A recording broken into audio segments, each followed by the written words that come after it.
নাহমাদুহু ওয়া নুসাল্লি আলা রাসূলিল কারীম, আম্মা বাদ। আজকে যেই টপিক নিয়ে আপনাদের সামনে উপস্থিত হয়েছি সেটা হচ্ছে স্বামীর পক্ষ থেকে স্ত্রীর প্রথম হকটা কি, এটা আমাদের বোঝার বিষয়। এতটুকু আমরা উপলব্ধি করি না, বুঝি না যে আমি তো বিবাহ শাদী করবো অথবা করেছি, এখন প্রথম করণীয়টা কি, যার কারণে না বোঝার কারণে সাংসারিক ঝামেলা লেগে থাকে, অশান্তি সৃষ্টি হয়, স্বামী স্বামীর গতিতে চলে, স্ত্রী স্ত্রীর গতিতে চলে। তো সেই জিনিসটা আজকে আমরা বুঝবো। সেটা হলো প্রথম নাম্বার হক হলো স্বামীর উপর স্ত্রীর প্রথম নাম্বার হক হলো যে তার মোহরানা আদায় করা। আল্লাহ রাসূল সাল্লাল্লাহু আলাইহি সাল্লাম এই মোহরের মাধ্যমেই আপনার স্ত্রীকে আপনার উপর বৈধ করেছে। যেটার কারণে আমার স্ত্রী আমার কাছে বৈধ হয়েছে, আর যেটার কারণে আমার স্ত্রী অন্য মেয়ের মতো ছিল, অর্থাৎ অন্য একজন মেয়ে পর একজন মেয়ে আমার উপর যেমনভাবে হারাম ছিল, আমার স্ত্রীও আমার উপর হারাম ছিল, কিন্তু এই মহারানার মাধ্যমে আমার স্ত্রী আমার কাছে হালাল হয়েছে।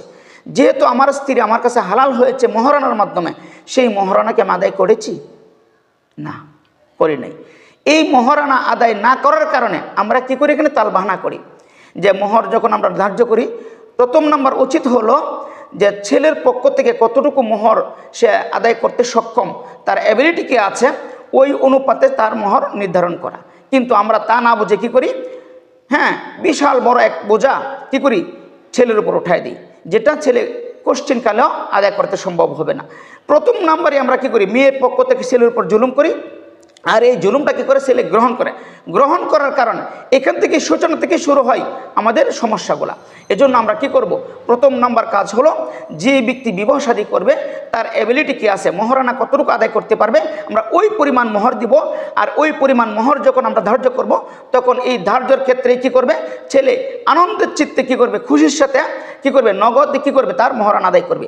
যেই মহারানা আদায় করা হবে তখন স্ত্রী স্বামীর প্রতি কি পূর্ণাঙ্গভাবে হালাল হয়ে যাবে। আর পূর্ণাঙ্গ যখন হালাল হয়ে যাবে তখন আল্লাহ তাআলার পক্ষ থেকে তার প্রতি রহমত নাজিল হবে, আর এই রহমতের ভিতরে তারা শান্তিতে বসবাস করতে পারবে।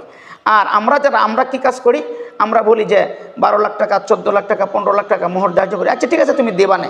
ওই যে দিবানে কথা বললাম, এটার ভিতরে একটা ধোঁকা রয়ে গেছে। আর ধোঁকার ভিতরে কোনো সময় শান্তি আসতে পারে না, ধোঁকার ভিতরে অশান্তি থাকবে, এটাই স্বাভাবিক।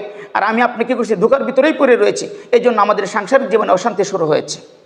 তো আমি সমস্ত ভাইদের দৃষ্টি আকর্ষণ করবো, আমরা যারা বিবাহ শাদী করেছি, আমরা বিবির প্রথম যে হক মহারানা, ওই মহারানা আদায় করে আমরা কি বিবির হক আদায় করার চেষ্টা করবো। আল্লাহ তাআলা সকলকে তৌফিক দান করুক।